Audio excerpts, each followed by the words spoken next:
शेतकरी मित्रांनो नमस्कार. गन्ना मास्टरचे ब्रँड शेतकरी दिगंबर चव्हाण यांच्या शेतामधली ही ऊसाची लागवड आहे. फक्त 58 दिवस या लागवडीला झालेत.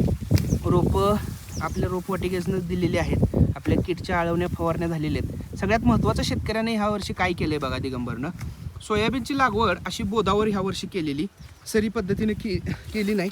बोदावर एकच टोका सोयाबीन केलेला आणि सोयाबीन निघाल्यानंतर सप्टेंबर महिन्यामध्ये लागवड ऊसाची केली. म्हणजे आज जवळपास 58 दिवस पूर्ण झालेत आणि आता 58व्या दिवशी ऊसाचा जेठा मोडायचं काम इथं चालू आहे. 58 दिवसामध्ये ऊसाला बघितला तर तुम्ही पाहिजे एवढा फुटवा झालेला आहे. आता बघा ह्या गड्ड्यामध्ये किती फुटवा आहे. आता ह्याला माती लावून घ्यायचं काम करायचं आहे. जर अशा पद्धतीनं जर आपण ऊसाचं मित्रांनो जर नियोजन केलं तर योग्य पद्धतीनं सप्टेंबर महिन्यामधली लागणसुद्धा तुम्हाला 100 टनाचा उतारा द्यायला पाहिजे. हा जर प्लॉट कुणाला बघायचा असेल तर सांगलीवाडी कदमवाडी रोडवर दिगंबर यांचं शेत आहे, तर तिथं जरूर या, प्लॉट बघा. हे प्लॉट बघितल्यानंतर तुम्हाला समजेल की ऊसाचं व्यवस्थापन इथं कशा पद्धतीने केलं. भेटू परत नवीन व्हिडिओत.